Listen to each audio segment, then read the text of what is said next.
Killa podcast. KillaOfficial.com. THTC, the UK's leading ethical streetwear label. Organically grown and ethically built garments from hemp, organic cotton, and other sustainable materials. 2019 is their 20th anniversary year. Join me with THTC as a Killa podcast sponsor celebrating music, social activism, hemp, and street culture. THTC, eco-fashion redefined since 1999. Beatbox created. Killa. And we're here to talk about world music and street culture. Killa podcast. Ladies and gentlemen, this is the KILLA podcast with a sunflower, standard business. For those of you who are listening, I have a sunflower in front of on the table here.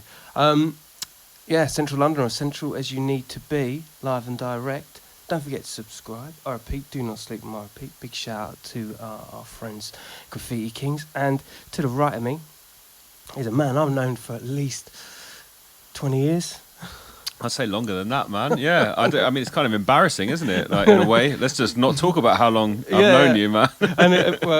and finally getting in the podcast as well. Yeah, getting into the flow of it. Ladies and gentlemen, this is DJ Yoda. Come on. What's up? How are you? You alright? Is it, Kela? Yeah, man, it's good to be here, man. Yeah. I was trying to work it out when the last time we did a show was. Well, I got a real memory issue in my life where it's just everything that's in my past just goes into a blank. I've got a proper memory problem, like an actual one. Really? Yeah, for instance, I don't remember school at all. Like, not one room, not one teacher. It's just a complete blank for me.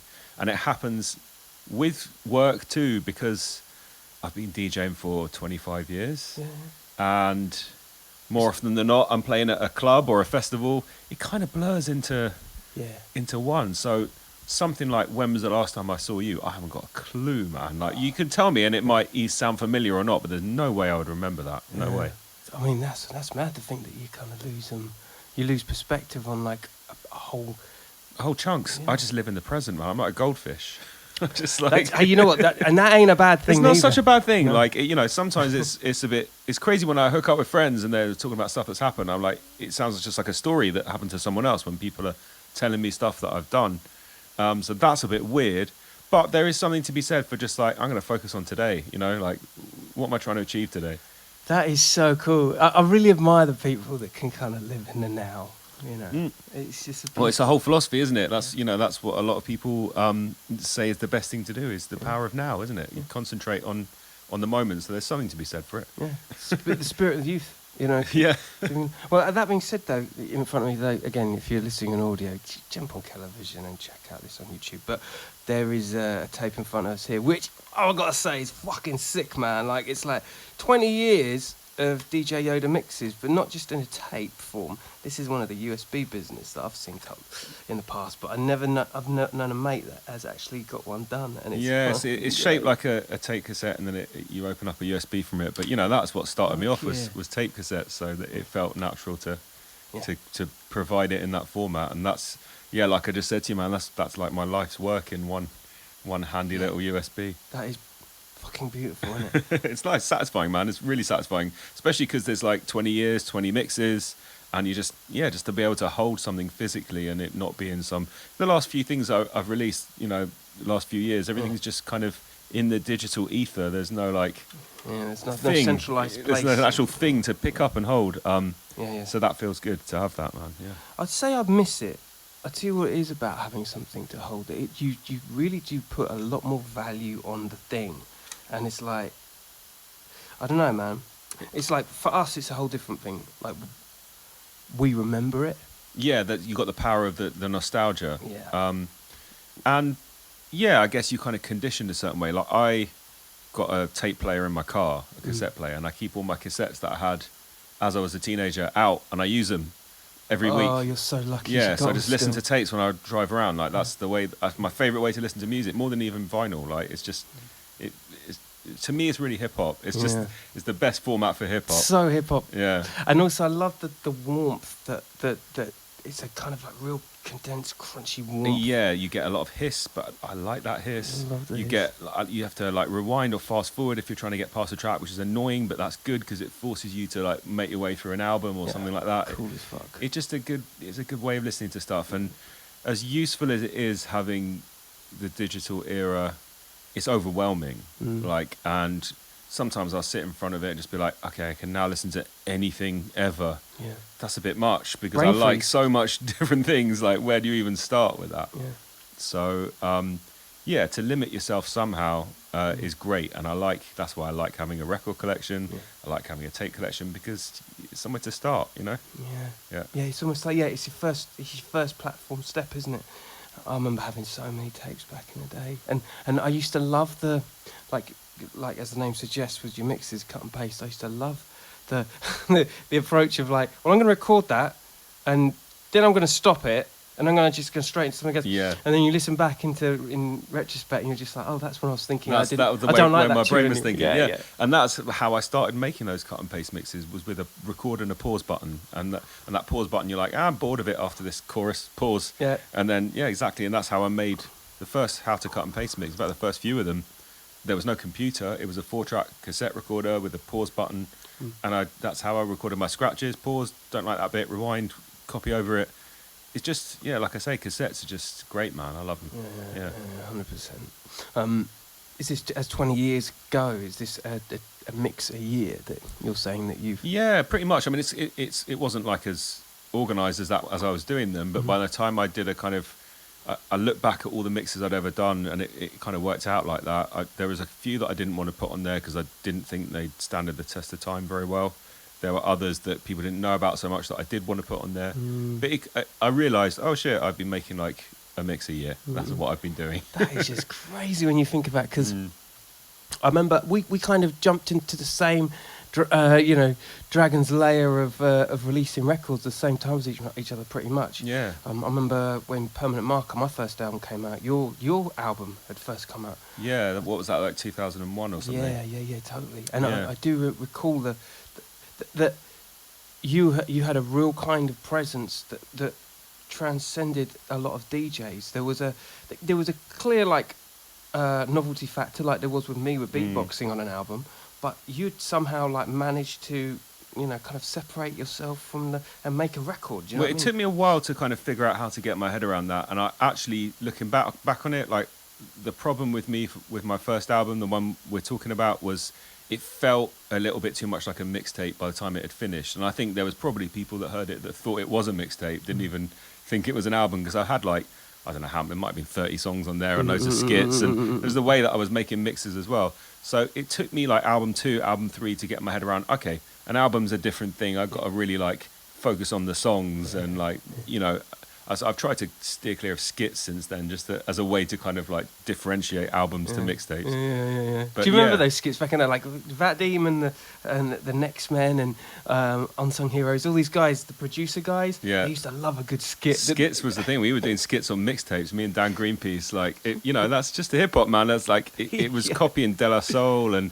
stuff that Prince Paul was doing, and Wu-Tang and Gravediggers and all that thing. That's what they do. Like, bro, you've hit the nail. Like, and I used to love the Wu-Tang, early Wu-Tang stuff, and the Gravediggers was sick for it conceptually. Yeah. It was next level. Yeah. Like chop the fuck out of this song. We're not even going to finish it properly. Yeah. It's going straight to the next one. Yeah.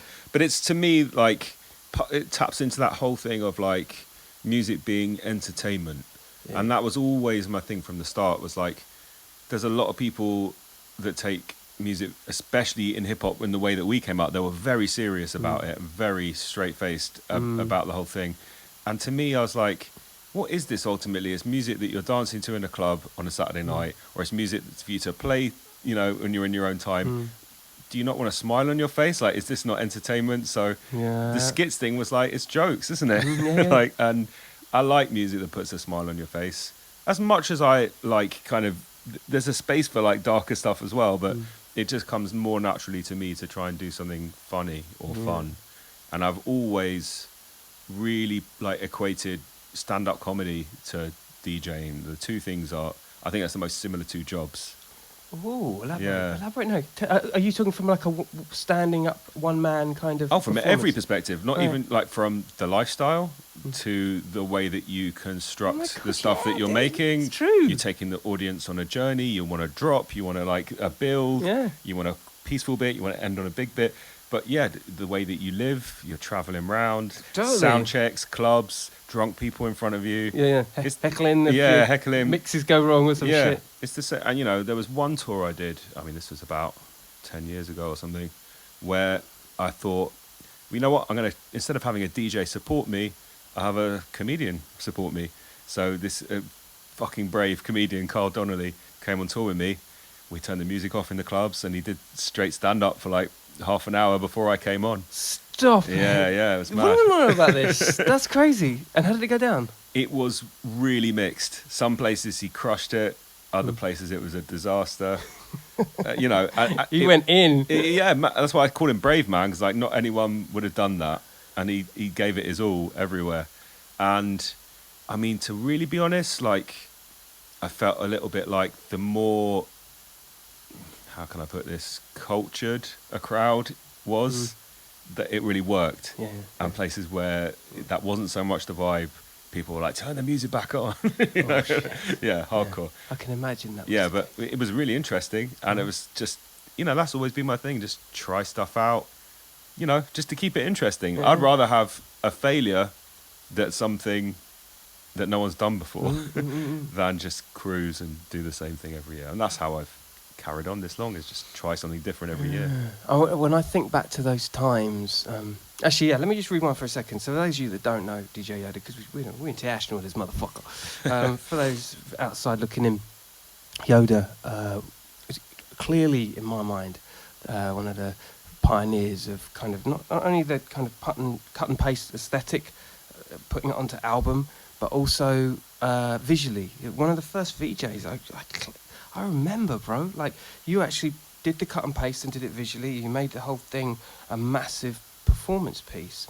But you also came from the camp, like you were saying, the kind of more fat lace, the Dan Green piece, Andrew Emery, like this side of the hip hop coin, British coin. That I'm like, I remember that as being incredibly, in a real kind of cozy, affectionate way. Yeah. Because it was light, but it was from a cynical meets. But also from like loving it from the heart. Yeah. Basically, it's like just, love hating it almost. Yeah, well, no, I wouldn't say hating, Cynical. But what it was we're in a unique position in the UK as hip hop fans, where we are, or we were, because things are different now, but we were very far removed physically from where it was all happening. Yeah. But we still had the love for it, Yeah.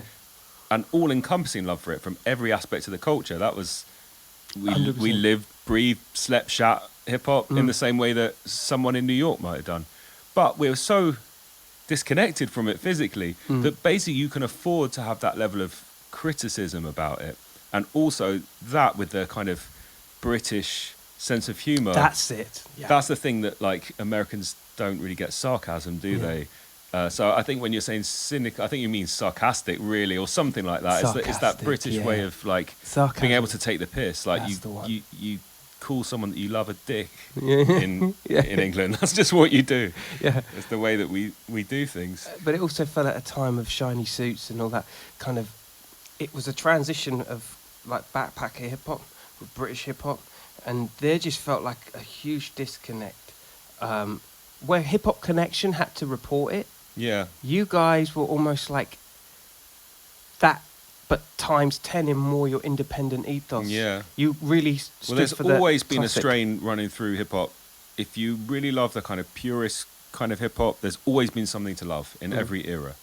But what's popping is a different matter. There was Yeah. a time when like what we would consider like hardcore or underground was popping. I mean, that was Yeah. the golden era, right? Yeah.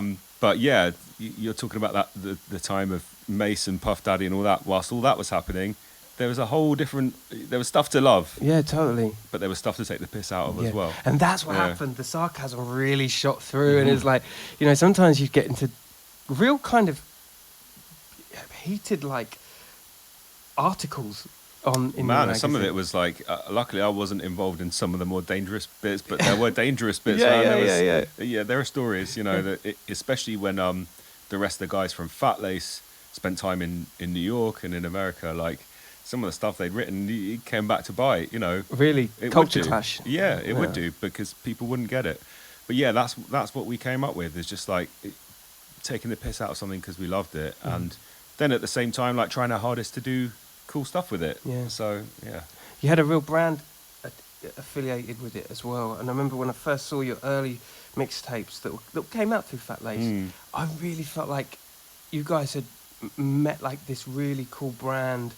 There's a space for it, aesthetic. yeah. Yeah. There was definitely like no one else was doing that, No. and it felt right and it felt honest above all else. Because that is the thing, like, especially within hip hop more than other kind of music, you can't really be out there pretending to be something you're not. You know. People see through that, and as a DJ as well, like that's been my number one rule always. Is just I only ever play what I love. You know, for instance, I don't really like Drake. I've never really liked Drake's music. I don't mean Drake, but Drake's music. It just doesn't really connect with me.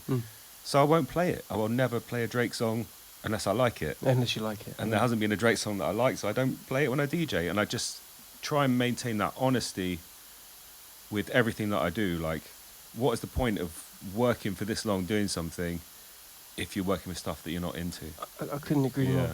I think integrity is everything when you're like, It keeps me sane. It's nothing to do with anyone else. It's just like for my own sanity, I can't be there playing stuff that I can't just fully. by numbers and you're not Yeah. enjoying it. So Fat Lace was our kind of honest, genuine reaction to the culture that was going on. All the AV stuff that I do, everything that I play when I DJ, the music that I make. My number one rule is like, do I love this? Because if I don't love it, why am I bothering? You know. When you were first coming up, parents still together? Yeah. Yeah. So you grew up. You were in London, weren't you? I was North London, yeah. That's it. Yeah. So when did you first discover like hip hop? When was that? Oh man. Well, the very first. My parents both worked in the music industry, Okay. so I was surrounded by that. My dad managed Eurythmics. Oh, amazing. Yeah. My mum worked for a music producer. My dad managed Eddie Grant. Yeah. Come on, Eddie Grant. Come on. Oh my God. I grew up. We had boxes of Gimme Hope Joanna 7-inch in my bedroom, just piled up. Like this is the world that I grew up in. This is just like blowing my fucking mind, bro. Well, I was surrounded by music, so it's not Amazing. surprising that became my thing. Yeah. And my dad literally kept his record collection in my bedroom, so I was surrounded by records just physically. It does make a difference, doesn't it? I always It hear does, you know. It was natural, and you know, like the first kind of music that I got into was pop. It was the 80s. It was like, you know, Kylie Minogue, whatever, like just whatever's on top of the pops. But then the stuff that first caught my ear was there was this kind of era in the late 80s where you get kind of hip hop remixes of pop songs, or kind of you get this kind of touch of hip hop in pop where there'd be little samples and scratching, and it was that era of Bomb the Bass and S Express and real chunky drops of Yeah, samples. yeah. I know what you mean. yeah, where they'd sample little things from movies and stuff, and that was the stuff that caught my ear because I've always loved film as much as I've loved music. Those have been my two big things. So when you would hear little bits of kind of like old movies put into records, 20 and stuff, seconds to comply. all and that shit stuff, like that, yeah. I was like, well, how do you do this? The scratch sound, how do you do that? So that was the first thing that caught my ear, and it was about trying to emulate that with my parents' record player and breaking the hi-fi and you know, and then just saving up and turntables, and that's what started the whole thing.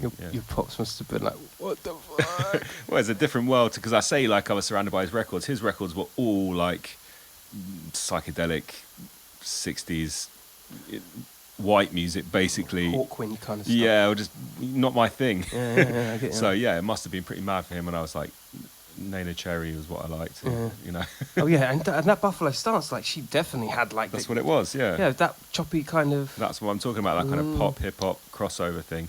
So yeah, I was 12, 13, listening to Nana Cherry, just trying to work out like how do you make stuff sound like this. Wow. Dave Stewart, wasn't he? He was Eurythmics. Yeah. Is he a nice geezer? Yeah, of course, man. I was like on Eurythmics video shoots when I was 5 years old and stuff. You know, that was my childhood. That's amazing. That's amazing. He's got like a studio somewhere in Covent Garden by Cafe Neil or Yeah, something, yeah. something like that. That's a lot. I have a romantic idea that he's got an elevator that goes down, and then there's just like a massive car park of just studio stuff. Yeah, I don't think it's quite like that, but that would be cool. Yeah, it was cool as fuck. Well, so when did you get like your first 4-track? When was this like? Yeah, man. Well, I guess the first equipment that I got was I got like a little Casio synth that you could sample and like, and turntables and a mixer, and then I got this kind of 4-track cassette recorder, and that's where I first started messing around with like, well, hang on a sec, like I like this De La Soul record, and I like this Nas record or whatever. And then I also like The Simpsons, and I like Scarface. So I'm like putting little kind of bits of audio from those things on top of the beats. And it was just basically like, it's like making a collage or something, so there's all the stuff you like put in one place. And that's really like what appealed to me about hip hop as I started to understand it that's what it was. You just took things that you thought were cool. It doesn't matter if they're from a country record or a movie soundtrack or a kid's record. If you found a good bit, a funky bit, whatever, you make something new out of it. And I always think that if you're honest, totally honest with your influences and bring all that together, you're going to create something unique. Just because every person is unique, got their own. Someone might be really into like German folk music, like if you love German folk music, throw it in there with the other stuff you like. I think a lot of people are embarrassed for some reason, like, oh, it wouldn't. People might think I'm not cool for liking German folk music. I don't like German folk music, but I do like stuff that probably other people wouldn't think is cool. Yeah. I don't care. Like, this is what I like. So How do you? You're probably a good person to ask this. How clear does your mind have to be for that level of creative purity, like to the point where it's like, I know that I like this. It's not going to come back and haunt me like 10 years down the line. I think that's overthinking it. I just don't think that much. No. I'm probably just a bit dumb. Which goes back to the mind thing of like not kind of. Yeah, maybe just forgetting, just focusing on what you're doing. And in the moment. And really the stuff that I'm thinking in a moment of creativity is like, is this making me laugh? Or is this funky? Or is this like, am I enjoying this? Yeah. Or is it boring? Yeah. And if it's boring, then I'm doing the wrong thing. Yeah, I think people bore themselves into thinking that it's cool or something. It's because someone else is doing something that sounds like that. But do you mean? No, like Travis Scott is Travis Scott, and although some of his songs can be moody, there is an undertone of like intelligent music that's being orchestrated. Yeah. Some people just do it by numbers, and they think that that's the order of the day, and it doesn't always translate in the same way. Well, the worst thing you can do is copy something else. Yeah. Right, so I just think if you're not doing that, then you're off to a great start. Like, don't try and sound like anything else. And then, I think maybe the way I think about things when I'm making stuff is I never really think about how it will be received or who will like it or not like it. It's for me. It's selfish, man. It's like I felt with my last album, like when I finished it, I was like, I don't care what happens now. I'm so happy with this. It could be like everyone. It could be ignored. It could be hated.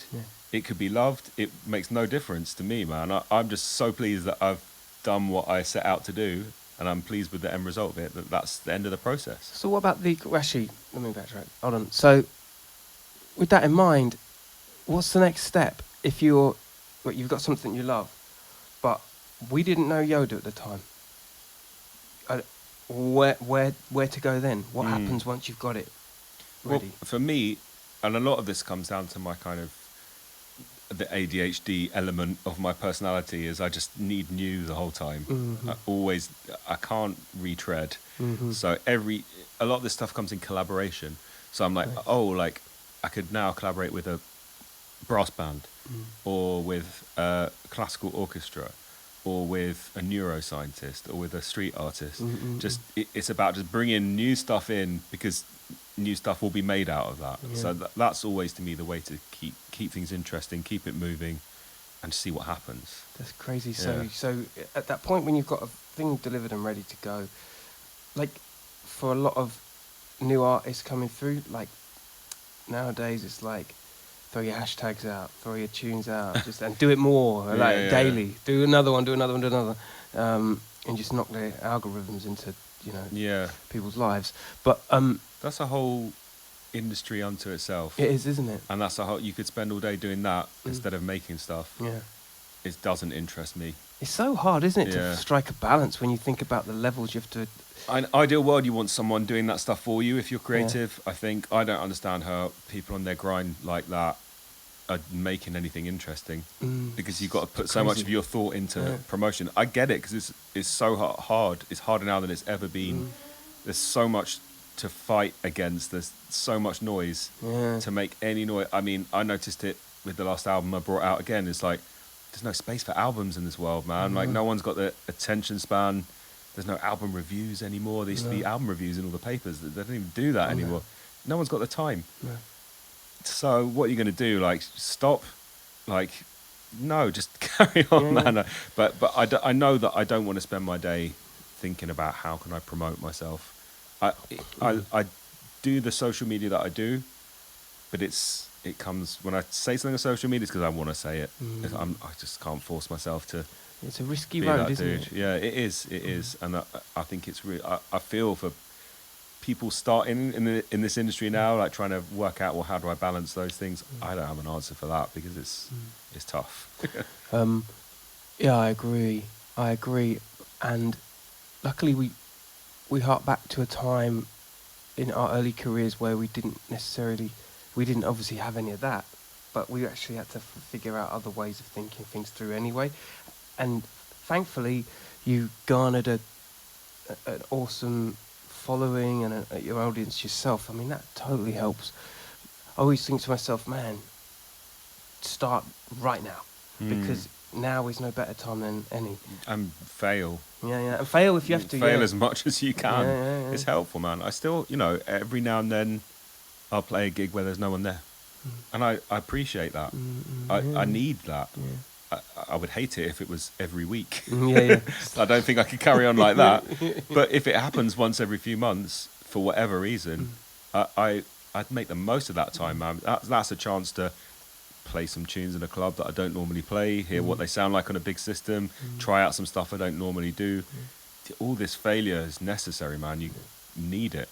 And I think engaged, don't you? You do. Well, yeah. I think if you don't get it, that's when you start spinning off in your own head about how incredible you must think you are. Like that's not going to be any help, man. That's going to really mess you up. You'll come crashing down. So yeah, I think just do stuff, like, and that's the era that we come from. And the difference was, as far as I can tell, that it was so about skills. that era that we came up in, it really was about like, what can you actually do? Like, what are you doing that as a step above what other people are doing? And I don't see that. It's a fine line. I mean, for things like scratch DJs, I think there is an ultimate test of showing and proving in a live arena. Yeah, but that also, the flip side of that is it went too far up its own arse. Yeah. And like, I watched that happen and I was like, I don't want no part of Them chins were stroking way. Yeah. It was not my idea of fun. Like, why are we all out just to watch a guy like do double click orbit flare things? Like, there's a time and place for it, but it's not like, it's not why. I always thought about turntablism and that sort of thing. It's like, I want to learn this instrument. I don't need to be the best at it. I don't need to battle anyone even. I never battled. That's not in my nature. I don't have that to kind of... No, but what you did have, and this is what I mean by cutting through, you had a conversation with people within, like you say, the boundaries of your restrictions. But then you opened up the boundaries and you started doing visuals, like you said, the collaboration side.